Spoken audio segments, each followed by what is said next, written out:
Today I am discussing about uterine torsion. What is uterine torsion?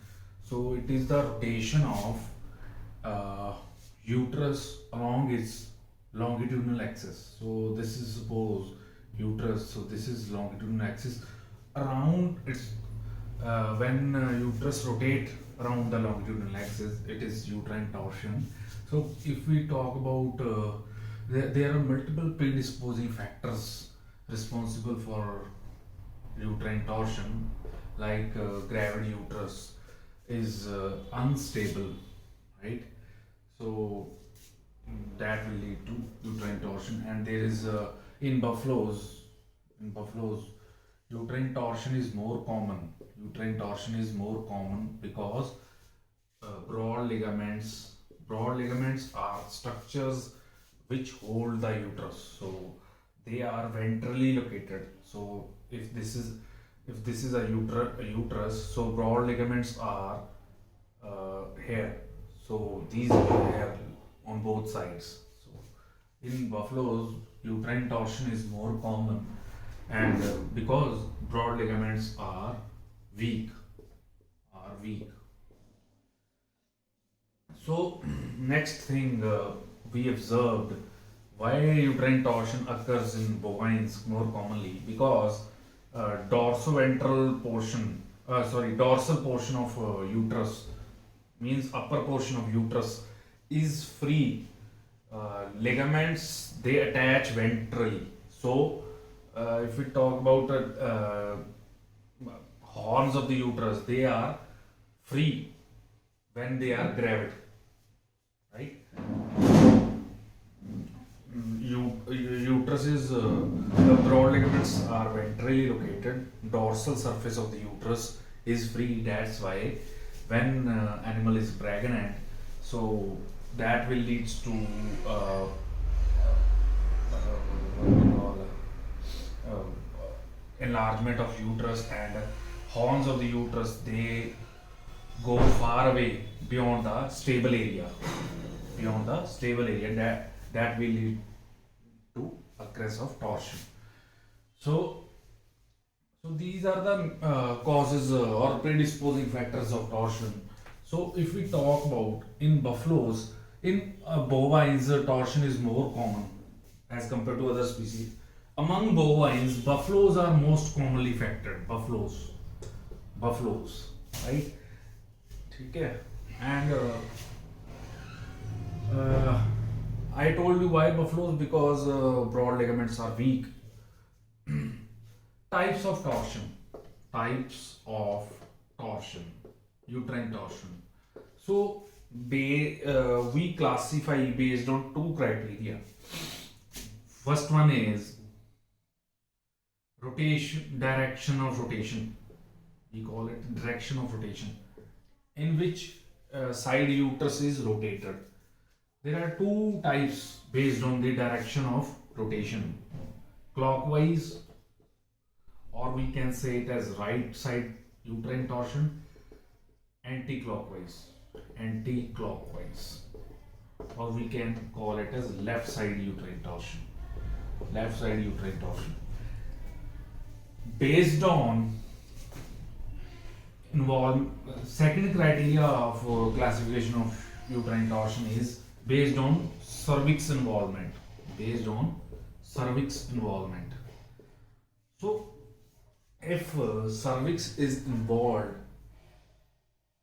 then we call it as post cervical uterine torsion. If cervix is involved. If cervix is not involved, we call it as pre-cervical uterine torsion. So these are the types. So let us discuss how we diagnose uterine torsion. So uterine torsion, most of the uterine torsions are post-cervical and right side or clockwise. Most of the uterine torsion. We discussed about clockwise and anti-clockwise, or right side uterine torsion and left side uterine torsion. So how you diagnose which side of uterine torsion is there? So you just simply first of all you do pervaginal examination and you see the rotation of your hand, in which side it happens. If rotation of hand is on right side, it is most likely right side uterine torsion. If hand rotation is on left side, it is most likely left uterine torsion. But this is not confirmatory. Confirmatory is, so PV pervaginal examination only evaluate post cervical uterine torsion. Pre-cervical uterine torsion you cannot tell through pervaginal examination, because fold or rotation is before the cervix in pre-cervical. In post-cervical, rotation is rotation is after the cervix.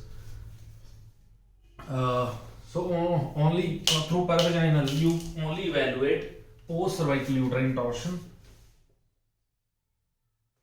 Post-cervical uterine torsion through perrectal, which is confirmatory. Perrectal examination is confirmatory. What you will look? You see the location of broad ligament. So suppose this is a cross section of uterus. Normally, broad ligament are attached like this, right?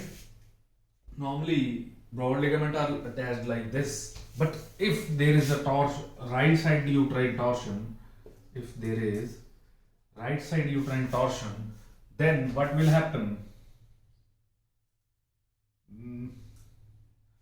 Like this, right? Means right ligament is on lower side and left ligament is on upper side. So this is the position of broad ligament in right side uterine torsion. This you will tell through rectal examination, which is confirmatory to diagnose uterine torsion. If I talk about left side uterine torsion or anti-clockwise uterine torsion, broad ligament of you can say left side is on lower side and like this, right? So this is the position of broad ligament in left side uterine torsion. Left side uterine torsion. So diagnosis of torsion, which side is affected, that is very very important. Okay.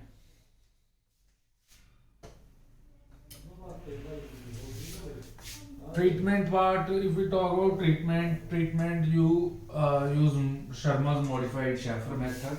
You take a plank, right, and you should cast animal which side, depending on which side of uterine torsion is affected, which type of uterine torsion is there. You simply cast on that side depending on the suppose there is right side uterine torsion, you cast the animal on right side and put up a plank on its flank area and fix the fetus by putting a pressure, and you have to rotate on the right side. If there is right side uterine torsion, you have to rotate the animal on right side. If there is left side uterine torsion, you have to rotate animal on left side. This is the treatment part. So thank you very much.